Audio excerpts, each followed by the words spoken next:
বন্ধুরা আমার সামনে এখন উপস্থিত আছে সাদিয়ার মতো দেখতে সুন্দর সুন্দর কিছু জলপাই এবং কিছু সুন্দর সুন্দর কলা এবং সাদিয়ার ফেভারিট খাউন মুরগির আদার হে এবং আমি প্রত্যেকটি আদার থেকে একটু একটু করে টেস্ট করবো এবং তার রিভিউ আপনাদের সামনে তুলে ধরবো। হে তো ওই আদারগুলো টেস্ট করার আগে আমি আমার কিছু আদার টেস্ট করে নিলাম। হ্যাঁ, তা ছিল পিঠা এবং শুটকি ভর্তা। এই আদারগুলো খাওয়া শেষ হওয়ার পর যখন আমি ছাদের মধ্যে উঠতেছিলাম তখন আমি দেখলাম সিঁড়ির মধ্যে থোয়া জলপাই, কলা, আবার সাদিয়ার ফেভারিট খাউন মুরগির ফিট।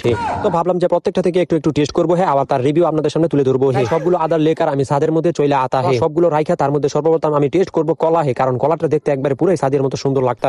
এখন একদল বলবে ভাই কলা তো পুরো সুমাইয়ের মতো দেখতে কাইল্লা। আরে ভাই উপর দিয়ে কাইল্লা হইলে কি হবে? ভিতর দিয়ে ঠিক সাদিয়ার মতো সুন্দর।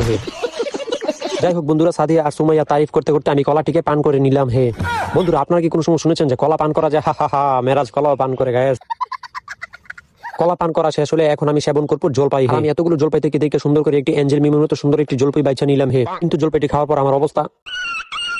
যাই হোক বন্ধুরা, জলপাই এবং কলার দুটোটাই সেবন করা হলো। একখন আসুন একটু ফিট সেবন করে দেখতে যা সাদিয়ার পছন্দের খাবার। আমি এখান থেকে এক মুষ্টি ফিট নিয়ে নিলাম যা আজকে আমি সেবন করবো। কিন্তু গাইস, আমি আজকে পারবো এই ফিটটি সেবন করতে? না গাইস, আমি অক্ষম হয়ে গেলাম। আমি ফিটটি আজকে সেবন করে আপনাদেরকে দেখাতে পারলাম না। গাইস, এটা সাদিয়ার খাউন, এটা সাদিয়াই খাক, এটা না হয় আমি না খাইলাম। আমি বসে বসে একটি কলা সেবন করতে। আর গাইস, তোমরা ভিডিওর মধ্যে লাইক কমেন্ট করকে চ্যানেলকে সাবস্ক্রাইব করে দিতা হো।